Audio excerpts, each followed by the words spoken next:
This is Xichen Yang, a 22-year-old pool technician who's been married for a little over a year to Nu Quinn Pam. The relationship had always been rocky, but when Pam burned Yang's passport after their most recent fight, he snapped. He stabbed her multiple times in the face and the stomach and then carried her into the bathroom where he laid her out in the tub. He then held her and comforted her by playing her favorite music until she died. Yang cleaned up the house and went to work as if nothing was wrong. When his boss berated him for being late, Yang shocked him by telling him exactly what had happened. Seminole County Sheriff's Office on a recorded line. This is Michelle. Hello. Yes, hello. This is Seminole County Sheriff's Office on a recorded line. My name's Michelle. How can I help you? Yes, I have some emergency. My son told me just now. He said he killed his wife and he's going to kill himself, but I don't know where they live, in Elkhorn Springs somewhere. I think they called 911 2 weeks ago. Do you know what his phone what is his phone number, ma'am? Okay. Let me see. His wife, Xichen Yang. His number is. All right. And what is your name, ma'am? And you are his mother? Yeah. And is his name Xichen Yang? Xichen Yang. Yeah. You don't have anything on you, right? He's been searched like 3 times. Okay, yeah, just want to make sure. Have a chair really quick. A chair? Put your hand in your head. Sure. Your hand in your head.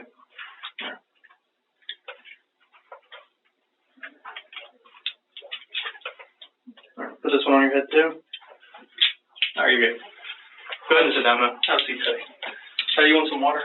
Something to drink? All right, give me 1 second, okay? I have Gatorade. You want a Gatorade? That'd be better? Yes.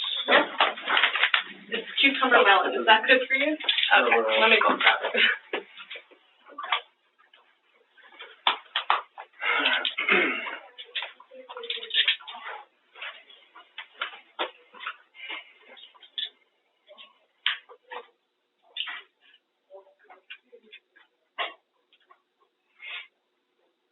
Okay, thanks, man. Good.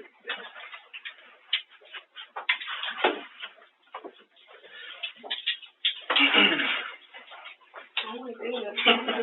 Kind of just wants to fly. Okay, I'm going to grab my laptop real quick. Okay, I'll be around here. Thank you, sir. Teddy, I'm Ben. I'm the one who spoke on the phone a little while ago. I appreciate you coming in. I appreciate you calling, okay? I know today has been a pretty big day for you, for a lot of people, but I appreciate you. Like I said on the phone, I'm thankful that you came back, and I'm thankful that you called and you were talking to me, okay? It shows me what kind of person you are. I'm Lieutenant Sprague, like I said a second ago. This is Detective Gagliardi, and this is Dan. He's from the state attorney's office, okay?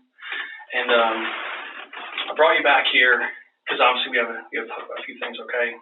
But everyone we talk to in these rooms, you're obviously not free to leave, okay? So I'm going to read you your rights, okay? Before I do have any questioning, and then once you understand those rights, if you do, we'll go into a few more things, okay? Because I got a few more questions for you. But right now, you have the right to remain silent, okay? Anything you say can or will be used against you later in court, all right? You have the right to an attorney now or anytime during questioning. If you can't afford right now, they'll give you one without cost, okay? And if you talk to us and at any point in time you don't want to answer any questions and speak to an attorney, you can do that, all right? No, you can discontinue our conversation and we'll call an attorney for you, okay? You understand what I'm talking to you? You understand what I just told you? Okay. Well, again, I appreciate you coming in. I really do. I've worked here for several years, and for the sake of you, and I talked to your mom, and I talked with, is it Corey? Is that his name on the phone? Cole. He seems like a good friend too, okay? And I'm going to call him after we're done, all right? Because he had some good things to say about you earlier. But for everyone here, you know, and your family, just kind of explain to us, you know, what happened. And if you wouldn't mind just going back to like yesterday. Yeah, just start from yesterday. I had a good work day. Pumped in some good cleaning on some pools. Okay. She went to Ocala, meet, like hang out with her friends. You said she. Who is she? Quinn. Okay. I just wish that she had fun. I was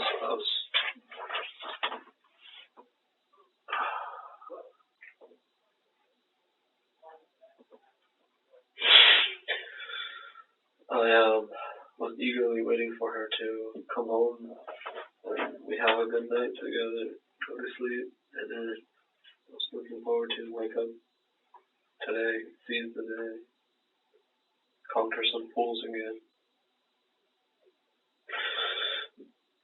But I had some business over the phone,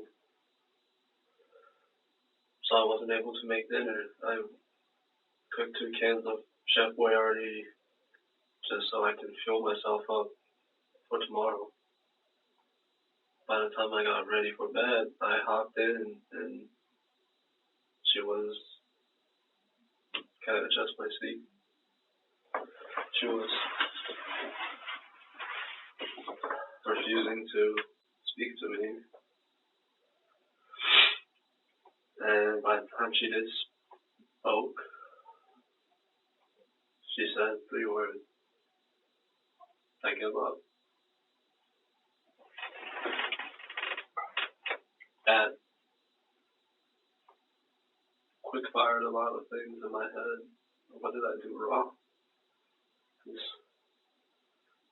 did some hard work for the day I was looking forward to. My wife, so I can have some conversation, some pillow talk.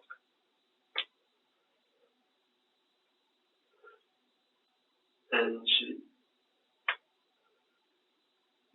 didn't want me vaping, but those quick firing in my head got me overthinking. And I just needed something to calm down, so I went to a smoke shop. Got a vape. I've been struggling with, not really struggling with the nicotine addiction, but it's the fact that she kept my word and was like, you said before, like, you have a problem vaping, so I'm gonna make you stop. So I tried several times, and before I bought last night's vape, I bought a vape behind her back, just so I could get through the hard work. And she found out and threw it away, and we had a talk, and I was like, yes, I will stop vaping. I will be a better man. And the moment she said she gave up, that hurt me inside. Because if she didn't say she gave up and I didn't overthink, then I would have kept my word to make the relationship work. Mm-hmm. But she killed my hope, and I no matter what, I've always wanted to put myself in to make it work. And it didn't work. So when I came back, she told me she burned my passport. It's in front of the apartment door by like 5 feet, a little to the left, in the mulch. She really did it. She burned my passport.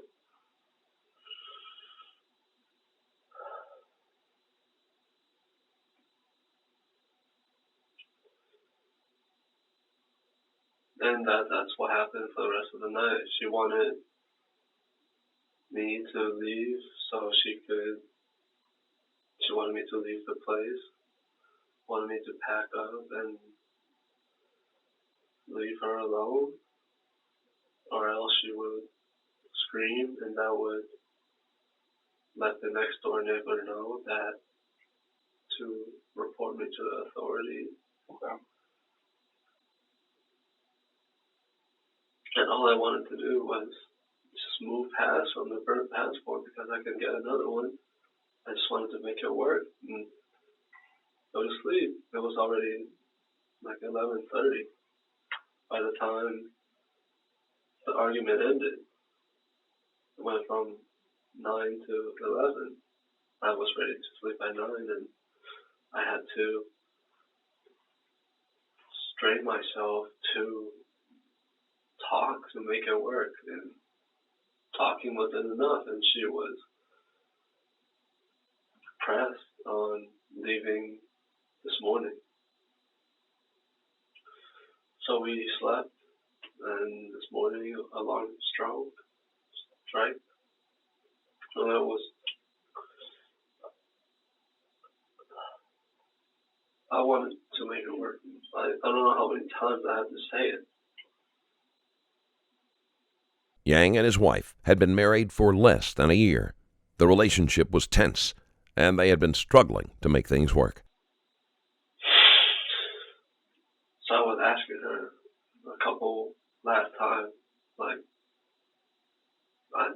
I will want to make it work. I want to compromise. I know I have a thing with nicotine right now, and I just need it to get through work in stressful situations. And she doesn't have it. She wanted me to cut it cold turkey. And also, I have been Baker acted twice because I hurt myself. And you know what, I don't mean to cut you off a little bit, but for me, sometimes I like to go back a little bit and kind of fill in some gaps. So either I understand, and we all understand, and then because I want to talk about the Baker action stuff too in a second, okay? What time did the alarm go off this morning? 5:20. At 5:20? And just explain a little bit more. At 5:20, what happened from then until you left the apartment and you called your friend? Just a little bit more detail. Like, I can obviously tell that you were really trying to make it work, and the fact that she burned your passport last night would have really upset me, and I'm sure a lot of other people as well. But when you came home, and I'm going to back a little bit more, so stand by for 1 second. So when she burned your passport last night and you came home and you saw it, what was that like? What was that conversation like? Was she yelling? Was she trying to leave in? Just explain to me a little bit when you first got home and you noticed your passport was burnt in the mulch. Like, what did you say to her? We didn't raise our voice. She alerted the next door neighbor if anything unusual happens. Go ahead and call the police. And I just came home and she said, I burned your passport. Are you happy? No. I believe my social security card was also inside the passport. She could have burned a lot more things. She could have destroyed more of my belongings. And before I was Baker acted twice, I came home from working one Saturday because I needed to take care of a filter. I came home, it was like a storm came through the apartment. My laptop was damaged. My valued books was trashed and took a bath. So she didn't treat you very well, is what you're saying, right? Okay. But when you noticed that your passport was burned, what did you say to her? Like, what were the words that came out of your mouth? I mean, I would have been upset, but I wasn't there. So tell me what you said to her. Because those are some pretty hard items to get, so I would understand if you were upset about it. But what exactly did you say to her? I told her I could always get a new passport. that's no big deal. I could maybe get a new Social Security card. It's like I forgave her up front, and all she said was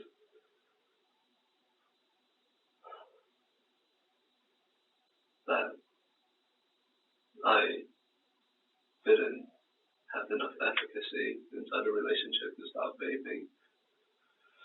She could always get a new boyfriend/husband that's not as problematic as me. And I just wanted to make it work. Of course, I wouldn't give up bad habits. I want to be better. But it all takes time.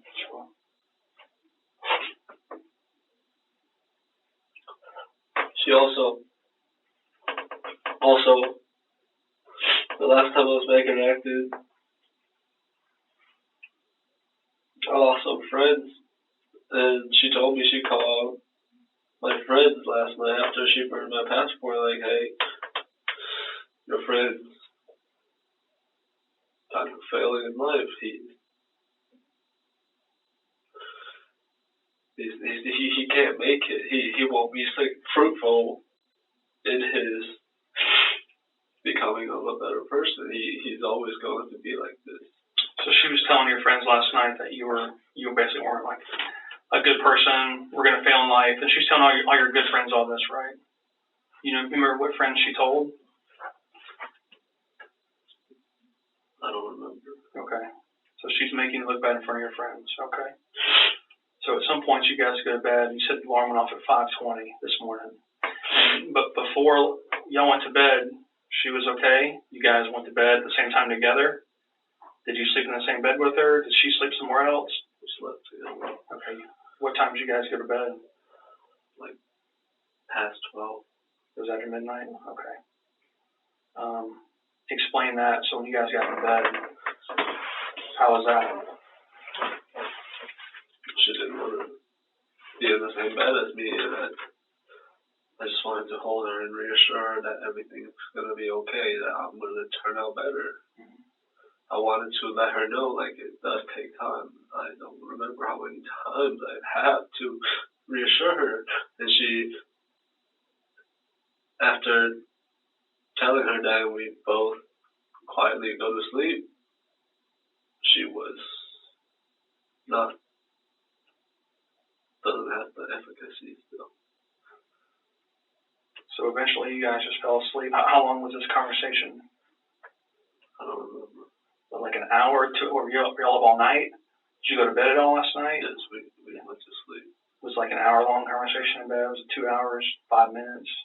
I'm just trying to see if I can visualize it a little bit better and understand what you went through. It felt like at least 1 hour. About an hour? Okay. You guys didn't wake up in the middle of the night and talk about anything else? Okay. So 5:20 hits. What happens at 5:20? My alarm went off, and I gave up on the alarm. So we actually woke up at around 6:30. And I woke up and I was like,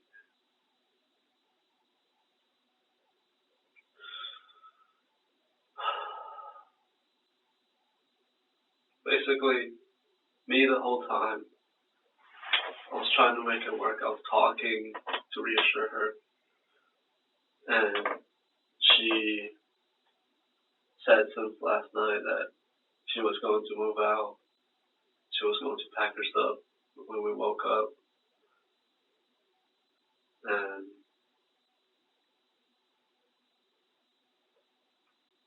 so she packed up and decided to leave. And she said she was going to spend all day today to pack her stuff up and leave. Sorry, you said she told you that last night, and then this morning she actually started to pack up, is that right? Yes. Okay, so she's starting to pack some things up, okay. And I was getting ready to go to work. I had water and some snacks. And I was scared she was going to do something to my belongings too. Especially the shirts. She tends to be a petty person. Before, when we broke up before, she said something along the lines of, "Give me back the shirts I bought you. Give me back." Gotcha. The thing that I was willing, like, I didn't tell her this, but unconsciously I was willing to, like, live in my car for a couple of nights just to process things. If she didn't want to, if she couldn't find a place to crash, I was going to let her live for a couple of nights in an apartment. And she agreed to allow me to stay there for the rest of the lease term. So, but I was scared to leave my clothes there. I was afraid she might take them or tarnish them. So it's a valid reason. She just burned your passport. So yeah, I can see that. Okay. I threw most of my clothes in my car, and by the time I got all my clothes off the rack, I came back and she was saying things like, "Oh, so you're packing to leave. I guess I will stay." I tried to explain to her, like, I'm scared you will do something to my stuff. So, but I want to stay because we agreed to this, and I will allow you to stay here for a couple more nights if you can't find somewhere else to sleep. But she said she has friends she can live with, so there was no difficulty in that. But just as an insurance, I was willing to give her some time, but not for the rest of the lease term because we didn't agree to that. It is hard to imagine that Pam would willingly choose to stay in the same house as Yang, but there isn't any evidence outside of his statement to determine her intentions one way or the other. And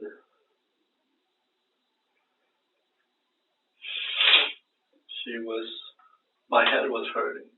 It was in the top of the morning. I didn't take my medicine last night.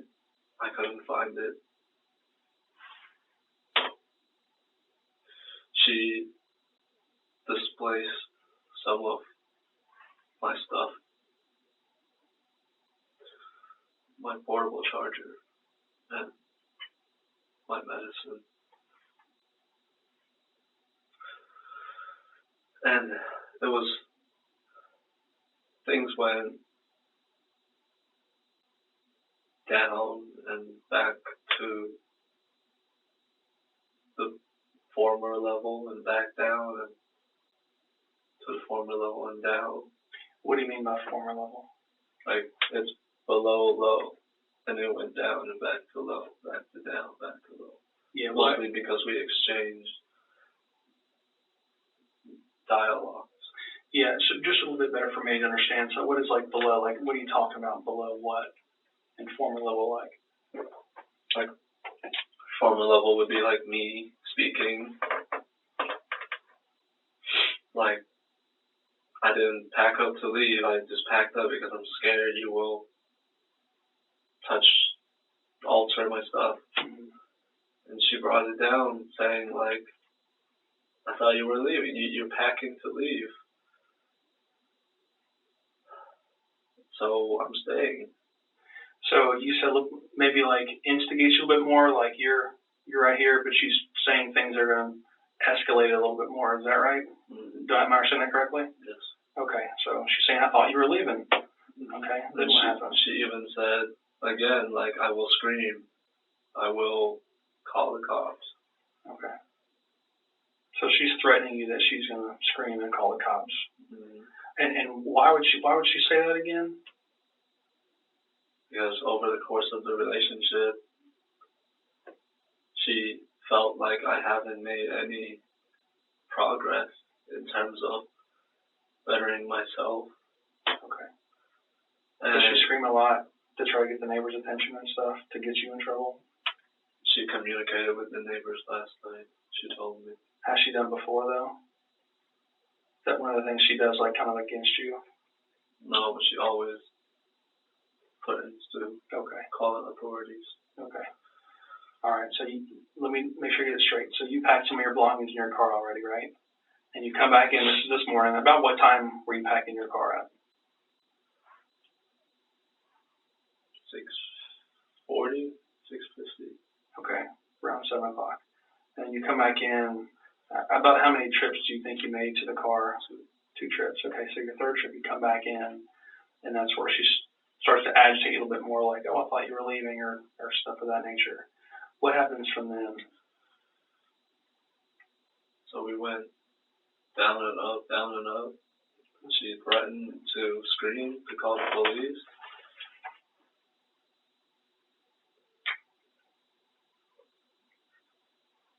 And I was more angry than annoyed or agitated. I was at a point where my head hurt the most in my life. I tried to ask her where she put my medicine, where she put my portable charger, and she wouldn't tell me. She just kept threatening to, I will scream. I will call the cops on you. I will throw you in jail. Yang gets more emotional as he describes the moments leading up to reaching his breaking point. In his mental state, anything Pam did would have only set him off. Obviously, I didn't want that, but I wanted my medicine, and I needed my portable charger. And I needed to go to work because I had planned to be at work at 7, but I had put a lot of time into trying to convince her that I do want to make it work and that I have unlimited efficacy to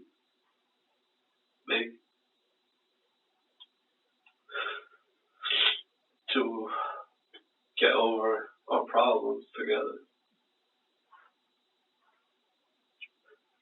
But it's not successful. And at that. And for her, I think she deserves it, as well as yourself, to kind of get this out. I know it's tough to talk about, but this is part of the process, Teddy. And you've gotten up to the hardest part so far.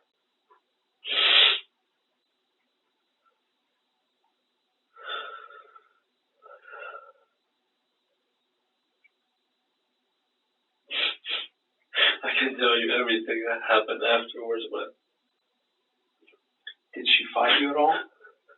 Fight me? Was she fighting you? Verbally. Verbally? She's being verbally abusive to you? At what point did it become physical? You know, because a person can only take so much of verbal abuse. I understand what you're saying. At what point did it turn physical with y'all two? And where were you in the house, or were you outside? I was outside. Okay, where at in the house?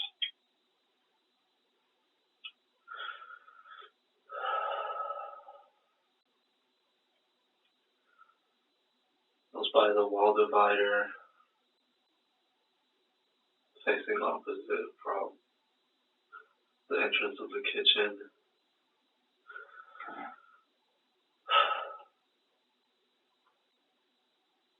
And what happened right there?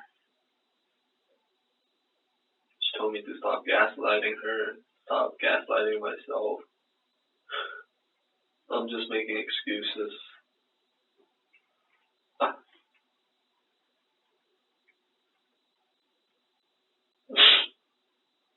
She said it since last night that I'm just manipulating people in the situation to make people feel sorry for me.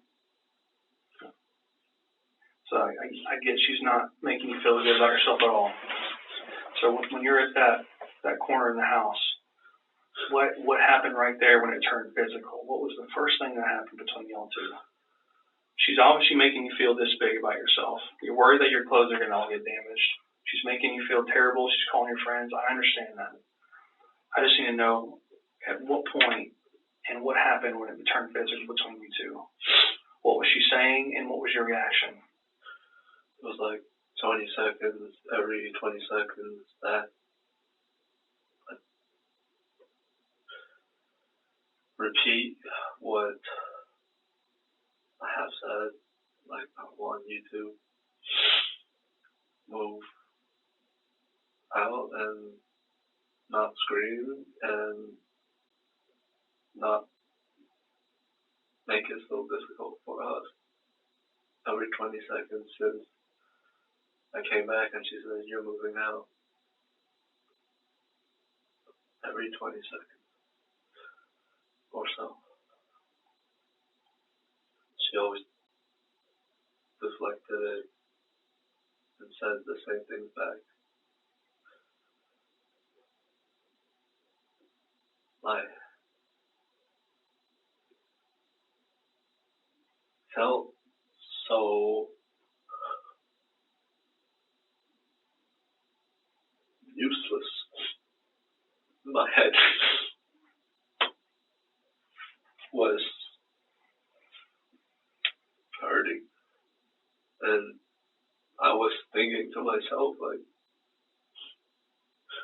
you really fucked up. You really got yourself and her to this point where it's no help.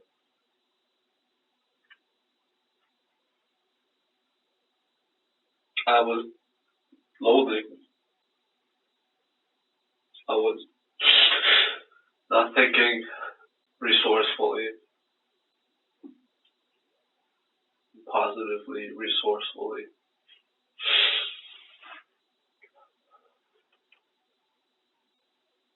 And what happened at that point,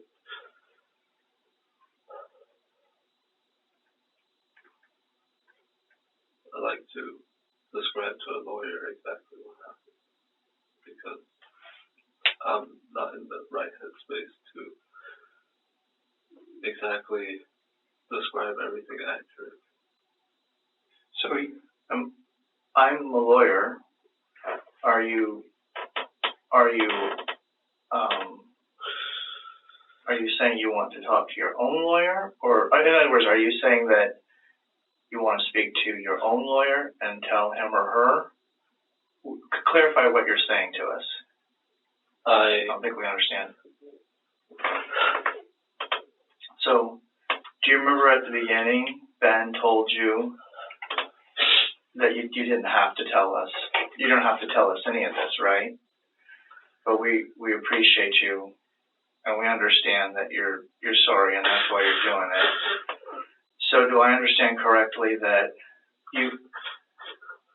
Ben has been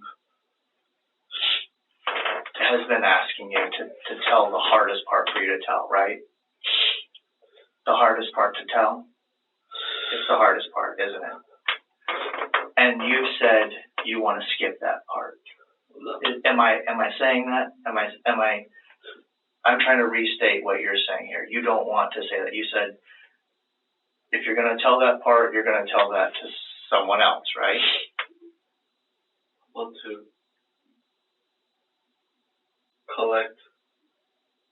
recollect my memories and my emotions so I can tell it to my lawyer when. Lawyers are capable of many things, but Yang isn't being realistic if he expects a lawyer to make Yang stabbing his wife multiple times sound any better. It's time to. When you're ready to do that. Yes. So then you said that you were getting ready to talk about that part. do you want to tell us about that part? Or do you want to tell us about nothing further? I can keep telling. Okay, then we can skip. Remember, he said you can tell us about anything you want, and you can skip anything you want.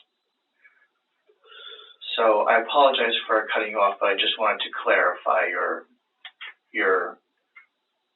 kind of your thought process. So thank you for helping me do that. I understand. So you were saying that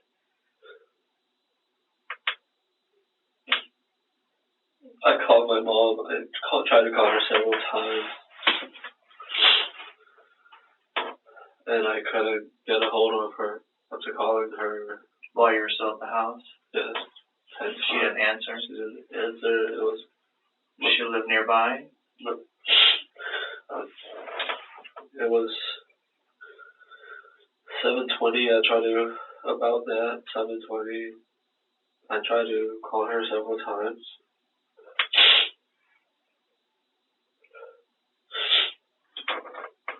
I couldn't call her, and I kept panicking more and more.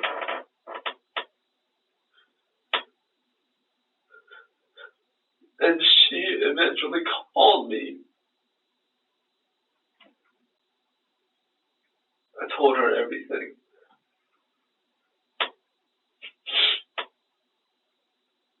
And called the police.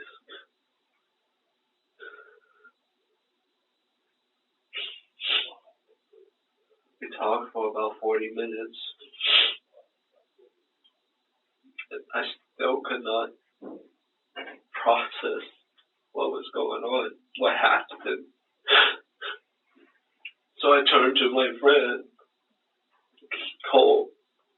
I called it.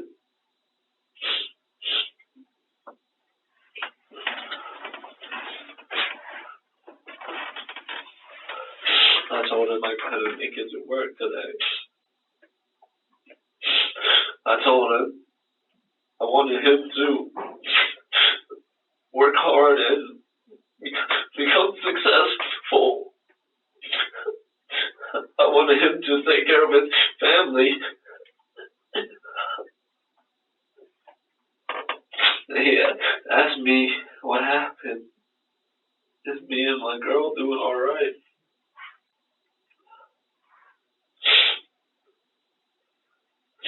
He asked me if I'm doing okay.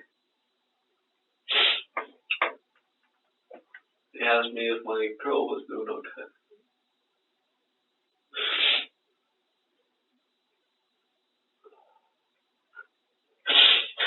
And I told him what happened.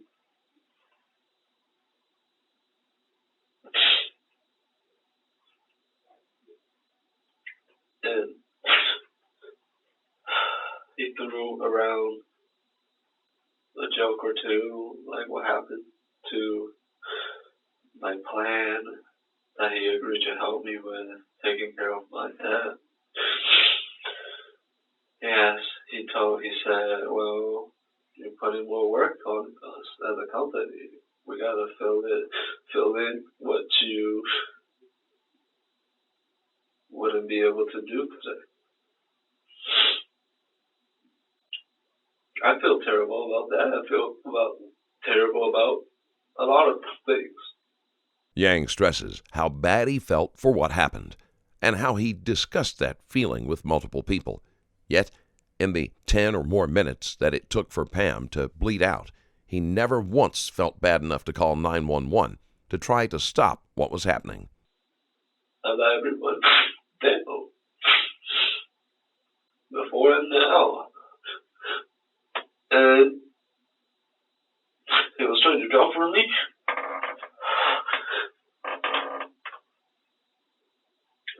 He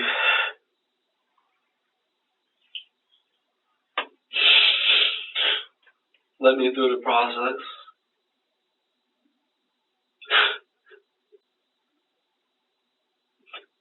And I did that.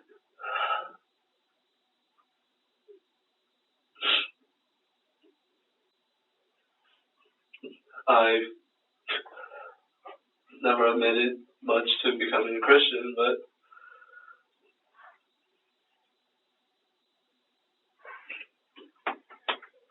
I've always believed in God. And I want to be a good person like I always said and felt like I wanted to.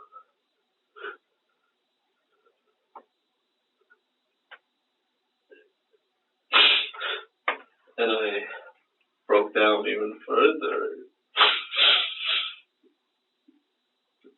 behind the closed front door.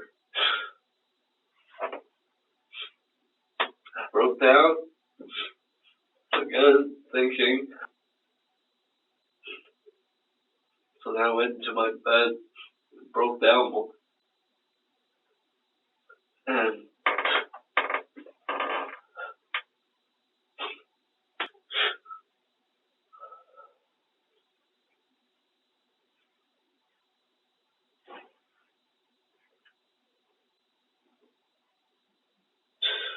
I couldn't think straight all morning.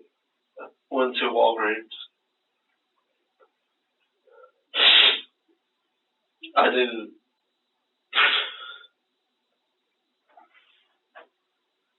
don't think anyone would say or think or feel there is a reversible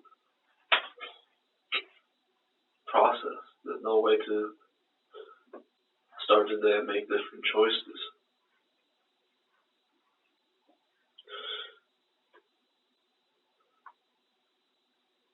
So I was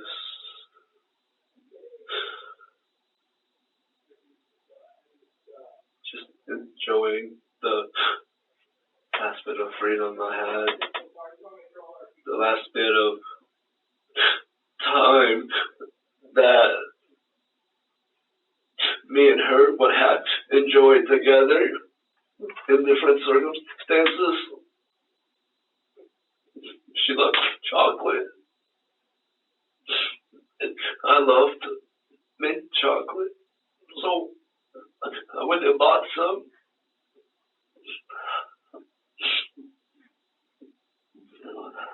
You said at Walgreens? Yeah. Which Walgreens? The one on the State Road right down the street. I was crying inside the store. Colt was asking me, like, where are you? Like, what kind of music are you listening to? Referring to the music inside the store. Was he on the phone with you that whole time? Yes.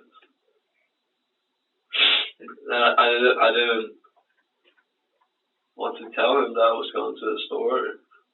He was worried for me. I didn't want to run away.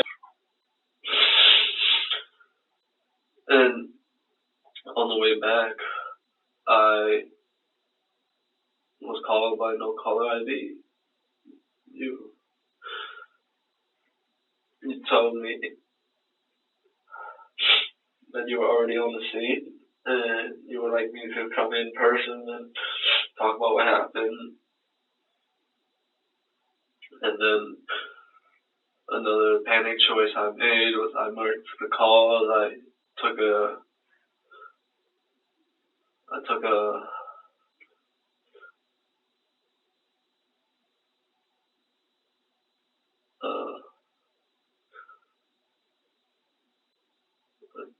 detour,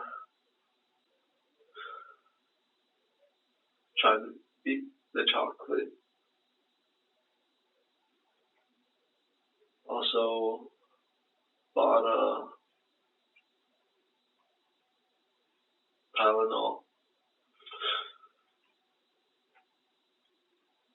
I wasn't trying to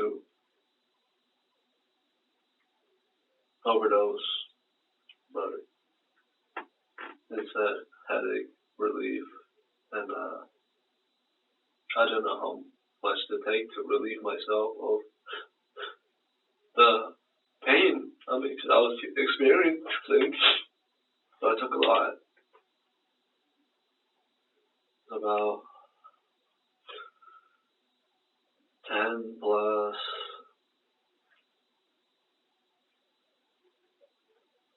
2 palmfuls, not full palmfuls, but like one full palm of Tylenol. I don't mean to cut you off, but in your car, I could see from the window, it was like a red and clear plastic bottle of Tylenol. It looked like it was a bigger bottle that was full. Is that the one you're talking about? And it was buy one get one free. Okay, I only saw one on the floorboard. Well, I bought two because it was buy one get one free. I didn't know how much I needed to take to relieve myself of the headache. I can tell you I had no intentions of killing myself or overdosing. Just wanted to support the business.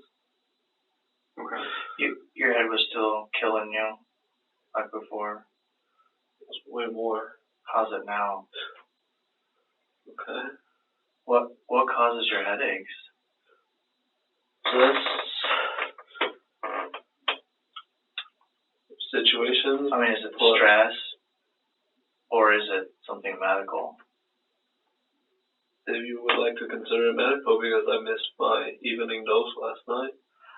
So you have like you have chronic headaches, chronic migraines? When it comes to situations where she instigates, or stress makes it worse. Right, or like if I'm just working hard and I'm putting stress on my body and I feel uncomfortable, and that's when I vape. So what do you take? Do you take prescription medicine for your headaches? I was prescribed at the Orlando Health Hospital. So like, is it like Imitrex or Mirtha, something? It's a headache medicine? It's a mood stabilizer. Okay. Missing a dose of a mood stabilizer would not have been enough in itself to cause Yang's actions, although it may have contributed to his lack of control. So it's not specifically a headache medicine. It's do you know what it's called? It starts with an MIRTH. Do you know, and you got it at Orlando Health when you're vaporected? Okay. And is that the only medicine you take? I was supposed to be prescribed with more, but I couldn't afford more. Like they gave you prescriptions, but you couldn't fill them?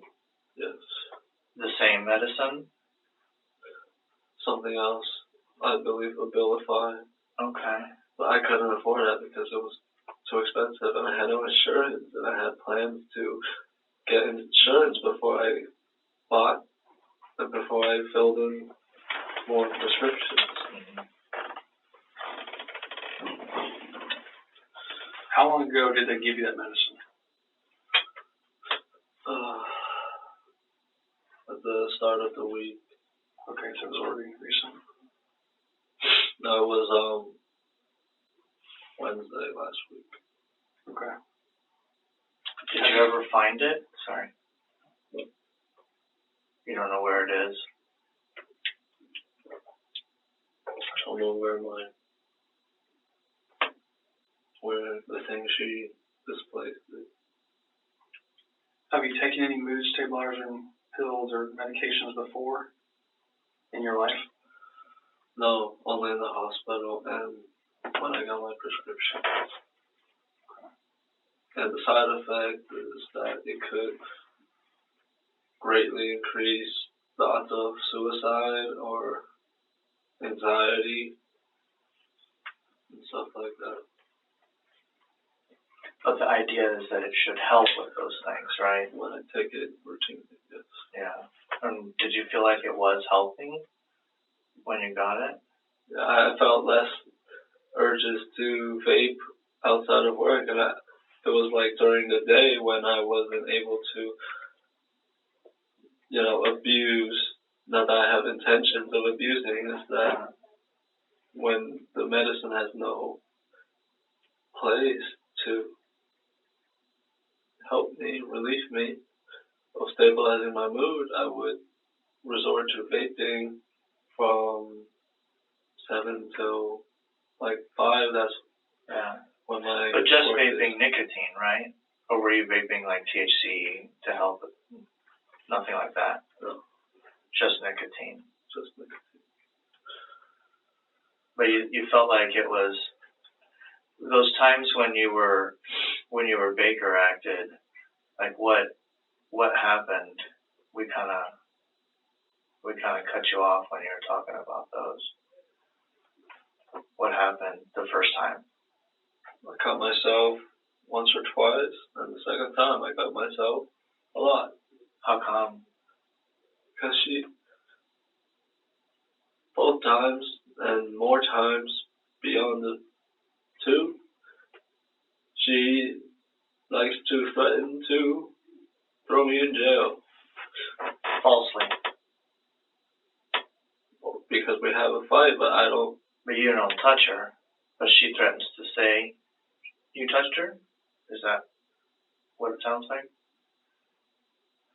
And so, then how does the cutting help the situation when that's going on? Well, the first time I just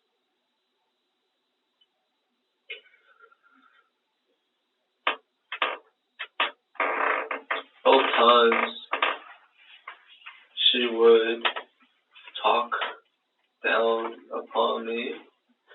And the second time she was going hard on me with words, with dismissal, like it's my problem, it's not her problem, so I'm gonna have to address myself. About the vaping?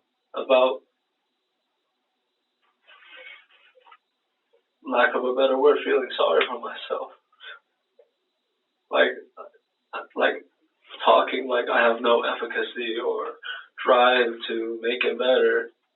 And she would like to go on the phone with her friend openly in front of me and talk like, oh, he's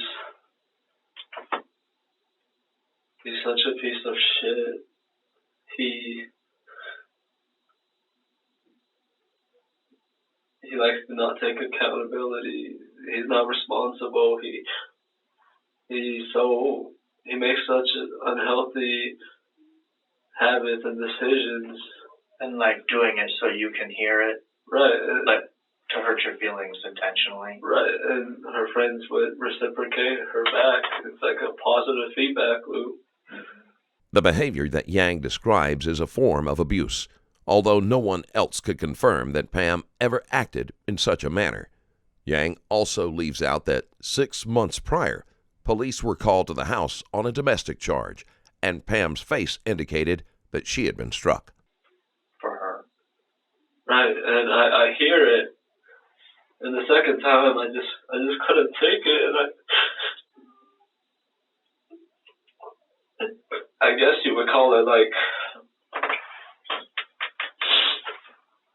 a fantasy, like, oh, it will all work out. She would come around.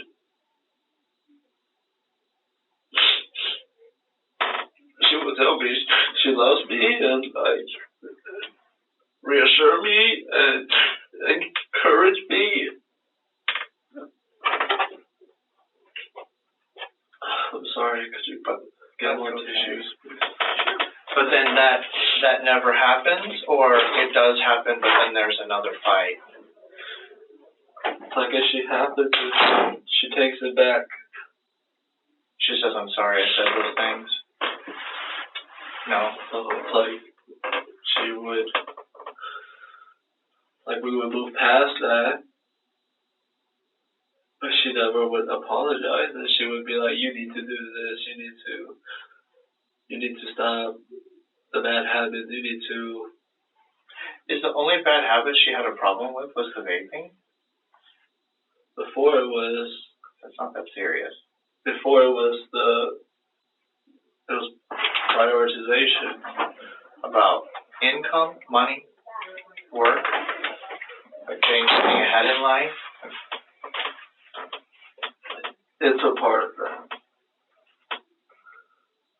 So it was a lot of little things building, kind of. Do I understand that correctly? It wasn't one big thing. To me, it felt like one big thing. To her, it felt like one big thing. No, but sometimes people can be in a relationship and then say I cheat on my wife, like I sleep with another woman. I've never done anything wrong before. Like that's a big thing, right? Do you see what I'm saying? That's a big thing that can wreck that relationship. Or there can be little things that can eat at a relationship. It sounds to me like it was little things that were smaller than, it wasn't one big thing that she couldn't get over, right? Can I just say, can I ask you guys, I'm asking for your guys' opinion. If you guys are in your 20s and you guys are prematurely married, but then I got married when I was 23.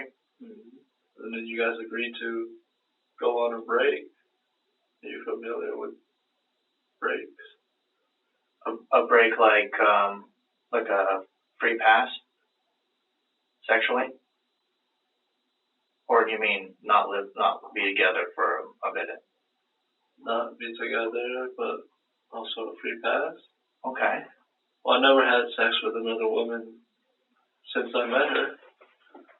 I just and so comfort. So you guys agreed to do that at some point during your marriage? Yes. And then it didn't work out well, relationship-wise? It didn't work out well because without her, and I was at a stressful job, on my time off, I didn't really have my friends to talk, and I just thought, like, what if I was cuddling or being cuddled by someone and just didn't really focus on, like, moving beyond that point. I just wanted to be comforted. I just wanted to watch TV and cuddle. And so then when you guys got back together after the break, it was different. Is that what you're saying? Yes. And so that was kind of the beginning of the end kind of thing? I tried to tell her what happened, and she didn't believe me. She was thinking, like, saying, like, totally fucked other people, we totally did all of that. And I've always been genuine with my intentions. Yeah. I told her the truth. Like, I just was seeking comfort because she almost rarely provides that comfort, even though she knows what a person like me needs. Sure. So she just could never get past the break. It never was the same after that. Was that brought up this morning and last night? Did she bring it up a lot? I believe it was brought up last night. And I tried to tell her, like how much I want us to be together. Like, if she felt like it was cheating, I said sorry. It would never happen again. The same with the vaping. Like, I would just throw all of that away, past, and just be with her. And, like, if she felt like I wasn't communicating well, I was willing to go above and beyond and communicate with her. And being honest with her, even though I have been honest.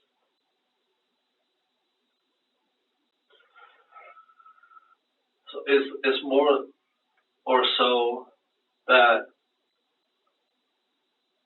I have nothing more to prove, but I still had to prove more I still had to prove myself more, and I had nothing more I could use to show her that I really mean this and that I really want to try.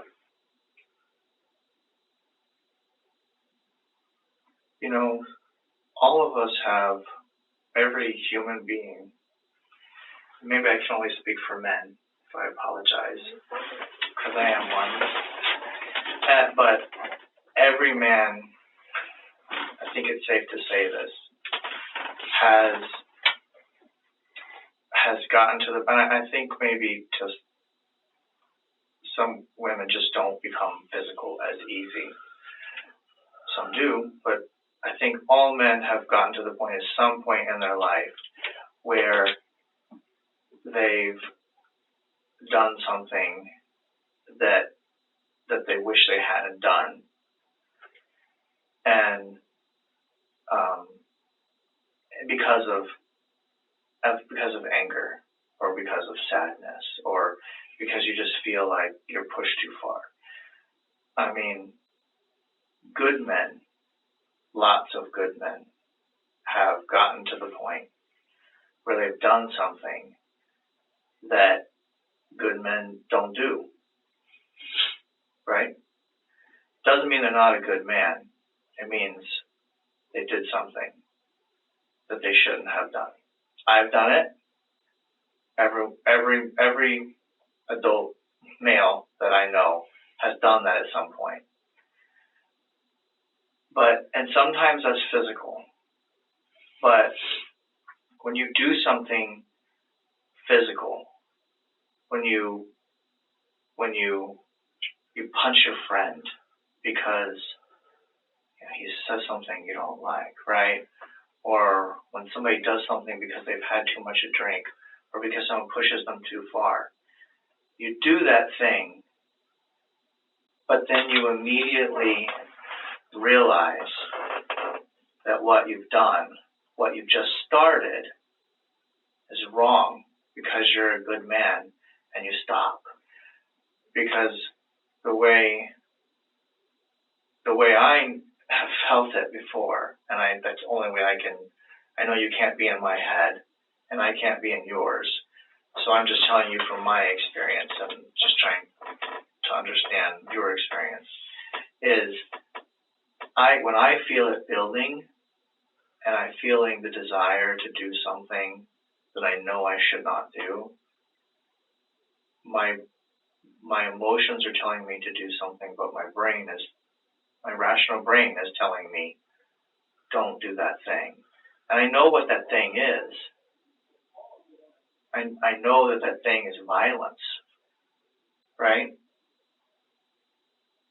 That's why I say all men, because I think all men have that built-in ability to be that way. But when I feel that coming, my brain tells me, I know I'm angry, but I can't do this thing. Do you understand what I'm saying? I hear you. Okay. So that's my question is, how did that, if you feel it building, then what made you make the choice to go forward with what you were feeling rather than go away or not make the bad choice? You follow me? Can you repeat the question? So when you feel the anger building,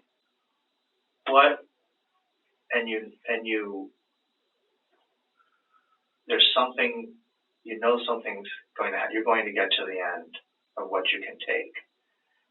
Then what do you think made you make the choice to do something that you couldn't come back from, instead of thinking, this is something I can't come back from? I think I didn't even bother, like, critiquing her for, like, destroying my passport and the past events of destroying my stuff. Yeah, you said it wasn't a screaming match, right? You weren't screaming. She wasn't yelling. No. But I guess, and I'm having a hard time explaining what I'm getting at to you, because remember, you've asked us to skip the middle, right?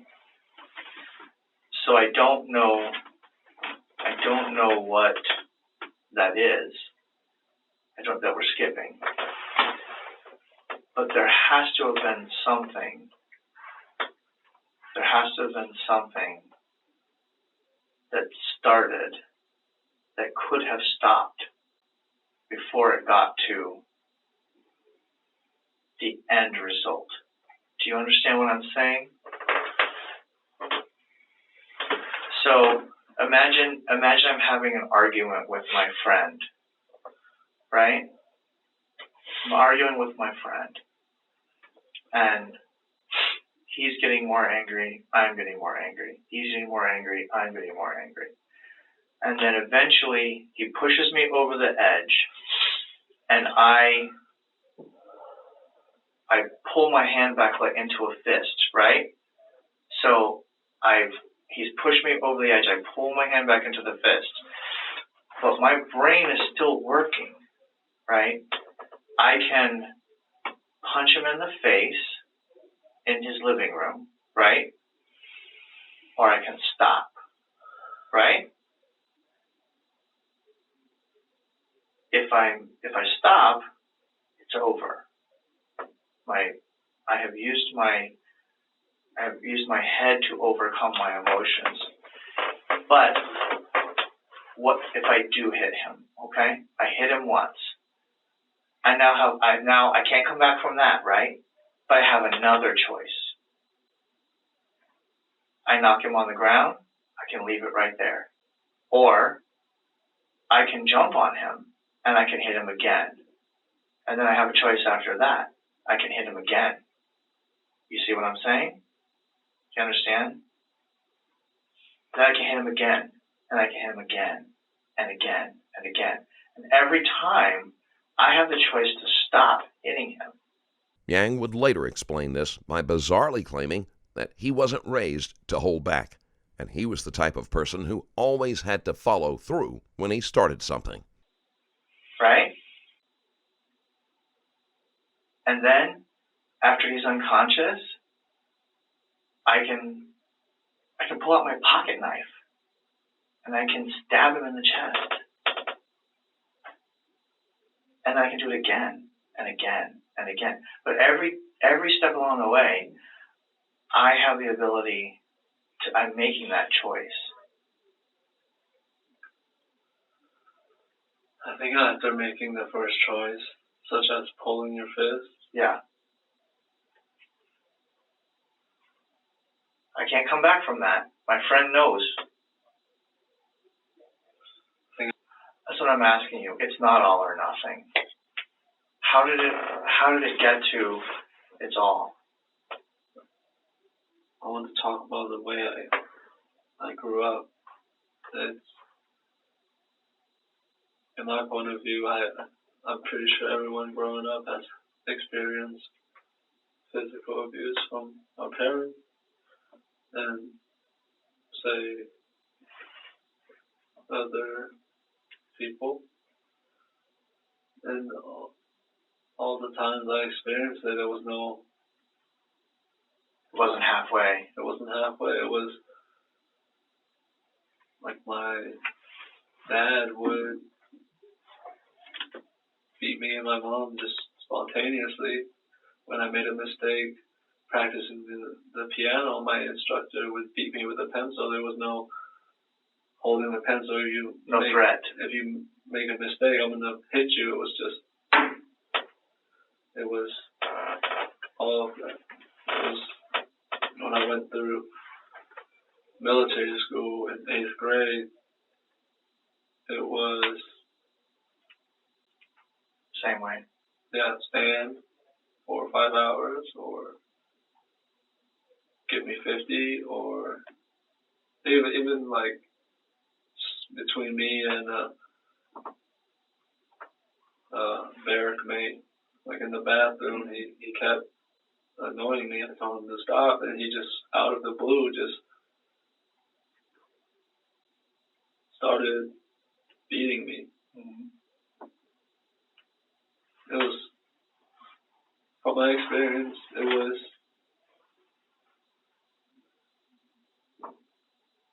spontaneous execution. So, are you saying that you don't think that you have the ability to make a choice when you're in that position with your hand cocked back when your friend's making you mad? You're not saying that, are you? You seem pretty intelligent. Right, and I'm also very emotionally irrational. Something that's a very bad combination. And perhaps, but logically, you can't say that any person, doesn't have the ability to stop once you have to agree with that, right? But it could be harder. I don't hold my fist up. I don't grab the knife and threaten. I do nothing and hold it in until. And then you go all the way. Point. Okay. That's fair. That's fair. And you know that about yourself. That's an important part of it. Is it fair? Is it? It's understandable. How about that?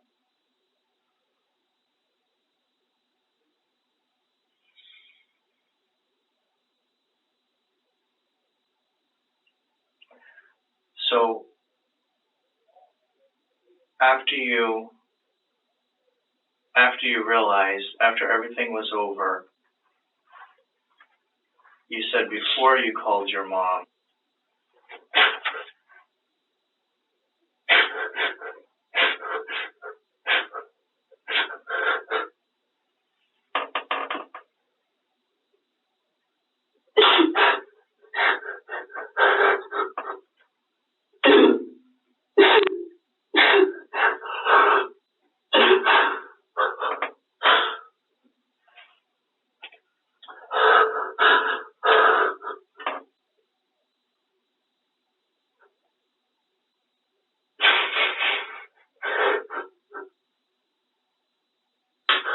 I loved her.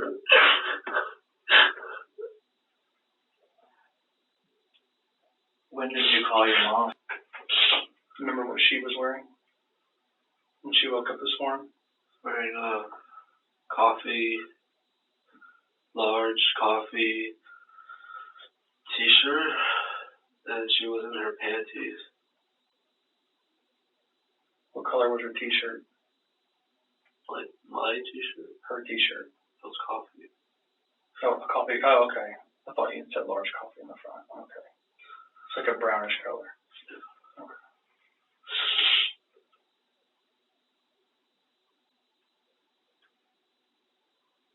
Where did I always felt happy when I cooked. She said I should be a chef.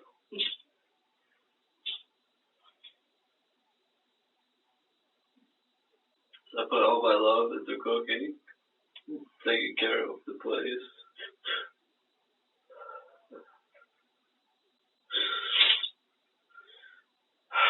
I bought fabric softener, but I never got to use it. I wanted us to wear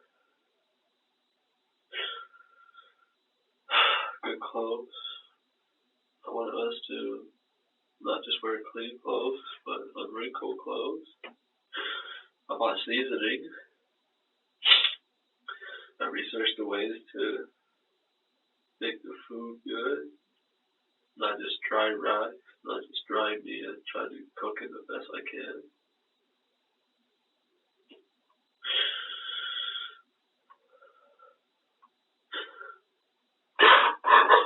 I thought everything was gonna be okay. I was thinking about the things I would say to her. Which would have been what? Does it smell bad? Is it a bad? Is it good for you?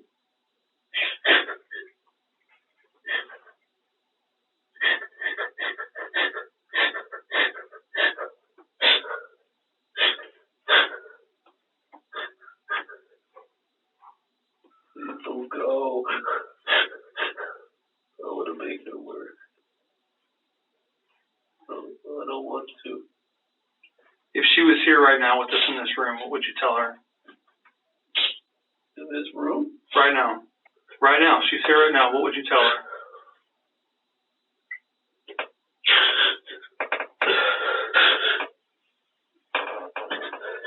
Hey, baby. I'm sorry things had to go this way. I just wanted to go to work today and come back and see you.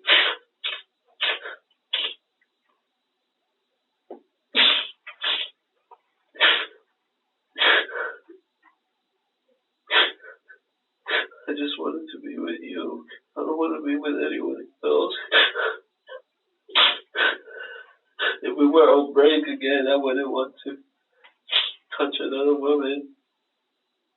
I wanted to get myself back there.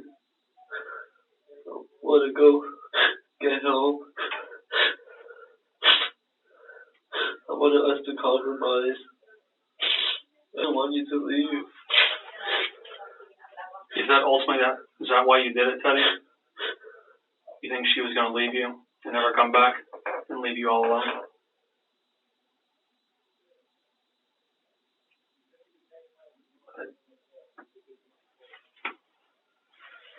And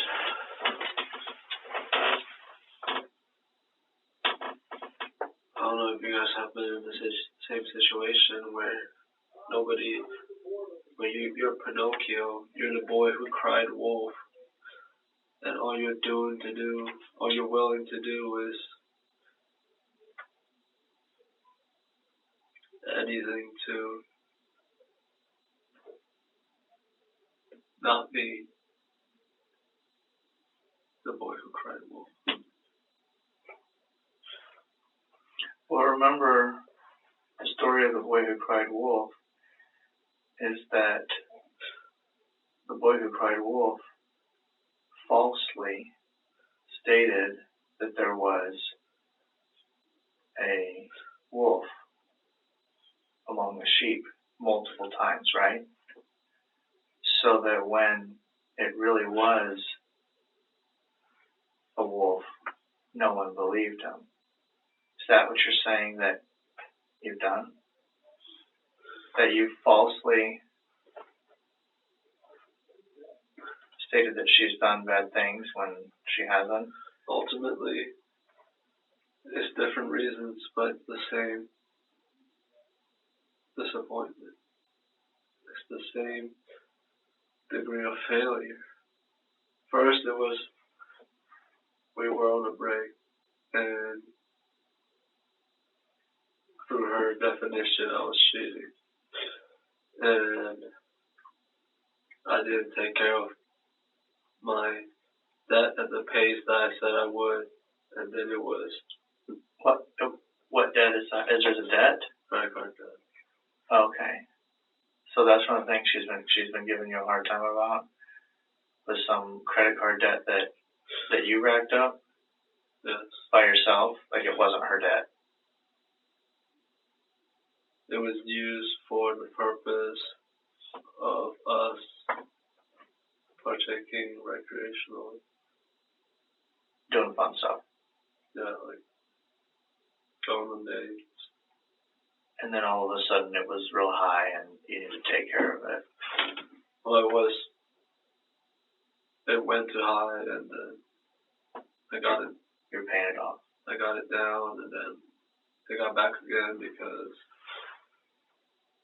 we were going through moving and relocating.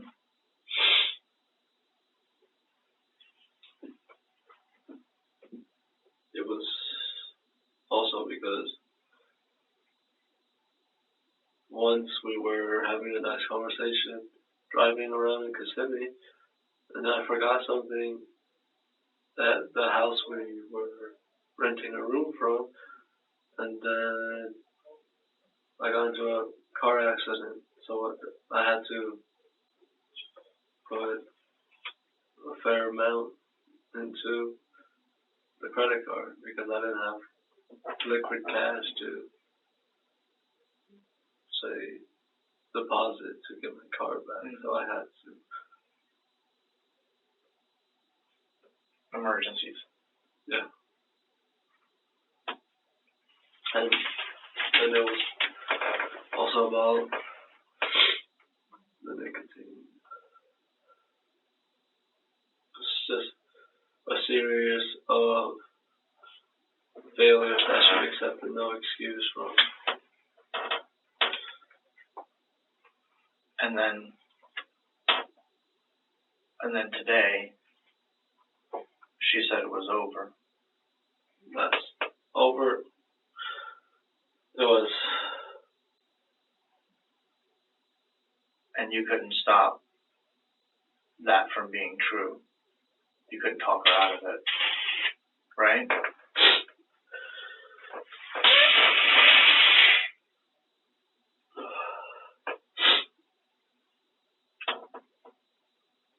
Today you were leaving or she was leaving, right? I was supposed to leave for work. Supposed to be secure with my belongings.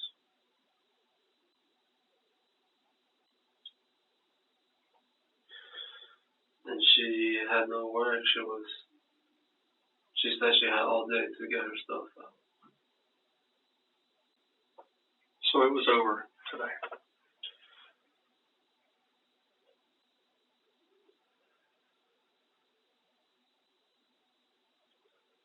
Today was really over. Obviously now it's really over, but if things didn't go the way they did this morning, she was pretty clear she was done with you, and you had obviously packed all your things to secure them, and you're done with her in hopes of getting with her, but she, in your opinion, she was done, right? Okay. Step out for a second. All right. Give me 1 second, okay, Tony? Thank you for listening. Absolutely. Thank you for telling me.